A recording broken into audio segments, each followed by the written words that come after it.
Hello beauties, and welcome back to the Bumpy Bones Locksport channel.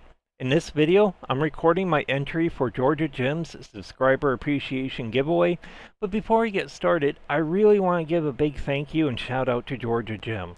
I really enjoy his content and I've learned a lot through his channel. In fact, I'm actually going to be using some of the techniques that he's recently talked about in my video here. So let's go and get started here. Now, I've talked about the ABUS 83 series a lot on my channel. It's one of my favorite locks, and I was tempted to do a different lock for this video, like my second favorite lock, but I realized I haven't picked one of these open on camera yet. So I figured GAJIM wants us to talk about why these locks are our favorite and pick them open. So one reason these are my favorite locks is I love the versatility of these locks. You can get cores for these in different keyways. And so I've got quick set here. I've got a Schlage, I have a Schlage Everest, I have Yale, I got another Schlage, another Yale, and I got a couple of other Schlage and Yale cylinders here. And you can even get these in other cylinders. You can get like a Corbin or Arrow. It's just almost any keyway you can actually find one of these cores for. But what I really love is this lock here. This is my Schlage Everest, and the mounting that's in this lock actually supports a KIK style cylinder. So rather than having the whole, like the mounting and the cylinder all in one piece, it's actually a couple of different pieces. And so I can actually utilize another KIK cylinder lock like this Sargent cylinder I have here in this lock here. And I've actually got a couple more of these KIK cylinders around. So this is another lock that I can now use a bunch of different cylinders in. And I just absolutely love that. I also love the design of them. They are a very rugged design. I love the original 83 series. You got the 83 Rock here, and this is a beast of a lock. It is a heavy lock. It is solid steel. Lockpicking Lawyer actually has a really good video where he tried to open this lock using destructive methods. And I highly recommend people go and look at it because it is a fascinating video and it's amazing just how much punishment these can take in order to get them open using destructive methods. And actually, probably what's my most favorite out of all these locks here are these two here. These are the limited edition anniversary locks that ABUS recently released. And they actually use the 83 series as the foundation for these. And they just redesigned the body of them to have a more modern take on the original Iron Rock lock that ABUS released when they opened.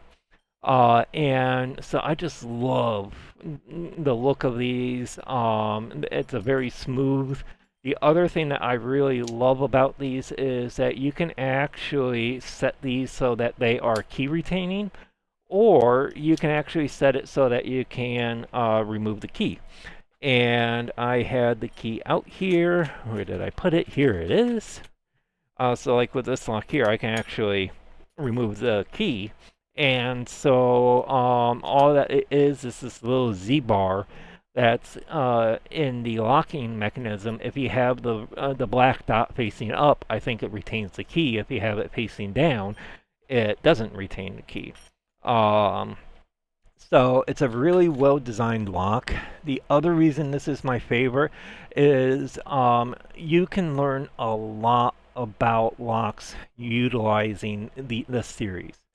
Their core is a really well-designed core. I have a video posted about repenning locks or rekeying locks, and I actually use the ABUS 83 in that video because you can repen this lock using multiple techniques.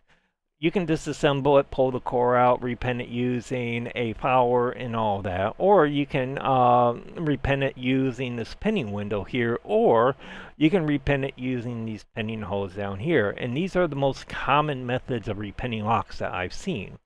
And so you can actually learn a lot through these here. In fact, what I've done is I actually have, I think it is this, no, it's not this lock there. I think it's this lock here. I have it set up with just standard pins so that this one's fairly easy for me to pick open because I'm still learning the Yale keyway. And then I got some more difficult cylinders here, especially in the Schlage, because I'm getting better with the Schlage. And so, the fact that these cores are just so easy to swap out, just is really nice. In fact, to swap them out, all you have to do is pop the lock open, unscrew that retaining screw there, and it falls out. It's that easy to replace the core. So let's go ahead and pick one of these open. I'm actually going to pick open my Schlage iron rock here, and one reason why I am choosing that one is because GAJIM recently uploaded a video that he talked about I had it up on my screen here and it decided to go away. He talked about presetting spools to avoid dropping them. And this was actually one problem I had with this lock.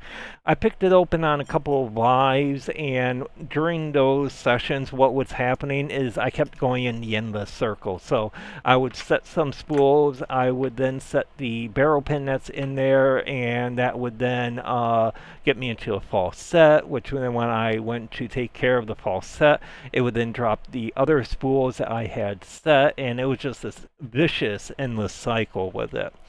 And so after watching GAJIM's video, I took that technique of trying to preset the spool pins, and it made it so much easier to open this lock. So again, just demonstrating that the lock is functional. And let me change my... I do apologize about the shaky cam a little bit. I'm still waiting to get my desktop computer fixed, and so I'm still on my folding table here. I am going to be using a multi-pick. This is the flat tall hook in 0.5 millimeters, and I'm going to be using the 1.3 millimeter top of the keyway pry bar. And let me also change over to my other mic here so that we get the clickies. And let me actually grab my countdown timer here so that I can time myself. All right, so we are on our other mic, so let's go ahead and get started.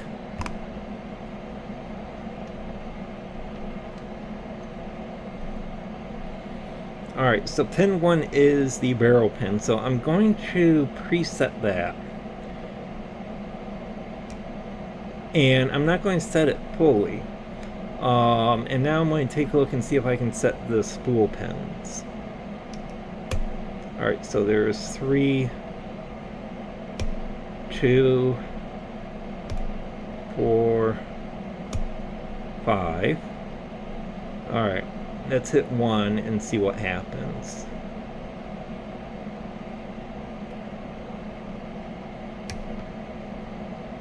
Alright, so 1 set, I think. Oh, there we go.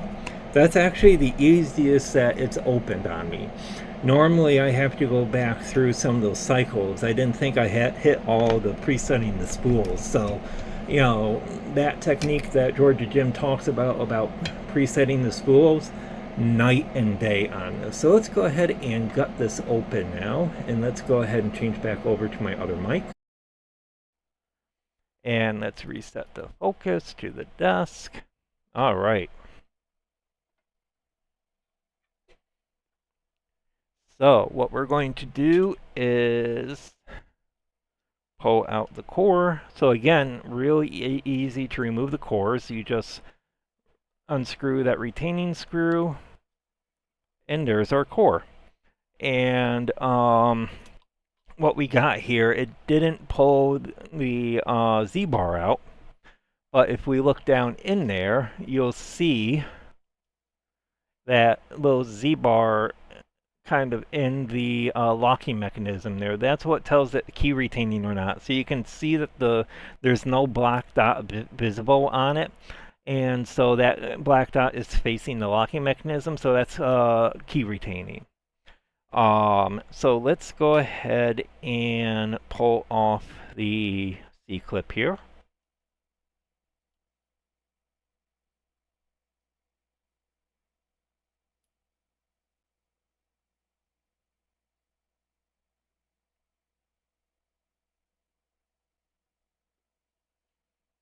All right. And remove the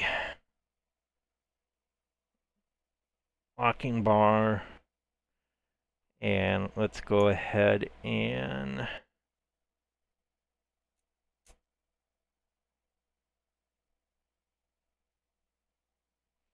now to remove the core, what you have to do, there's this little button that you gotta press there. And you want to be a little careful with pressing that. In fact, what I find easier is to utilize a pair of pliers. There we go. And you want to be careful not to have it where the pins are up, because this is a 5-pin lock, but the core supports up to 6-pin. So you can drop that last or the security pins into the last pinhole if you're not careful. So we're going to go ahead and just remove the core. All right. And get our pinning tray out here. And let's go ahead and there's pin 1, pin 2, pin 3, pin 4, and pin 5. And let's get our security pins out. There's pin 1, 2, 3, 4, and 5. So as you can see, we've got 4 spool pins and 1 barrel pin. And that barrel pin is the one that has always caused a bit of a, I don't want to say problem, but a lot of fun for me. So what you'll see with that barrel pin is that we've got kind of serrations at the top and the bottom. And so what I was doing when I was picking it is I would set this pin at that first serration, and then I went through and I preset the different spool pins, as you could hear the clicking in the video. And then once I felt that I had all those in place, then I went back to pin 1 here and I pushed it up so that we were at the actual shear line rather than our serrated line here. And that's what allowed me to preset and open up the lock and all that. So thank you, Georgia Jim, for talking about that technique and showing it on your channel. Definitely has been something that has made learning the this type of a setup for me a lot easier. So I hope everybody enjoyed this video. As always, feel free to like and comment on my videos and subscribe to my channel. And as always, I hope everyone has a beautiful day, and I will see everyone later.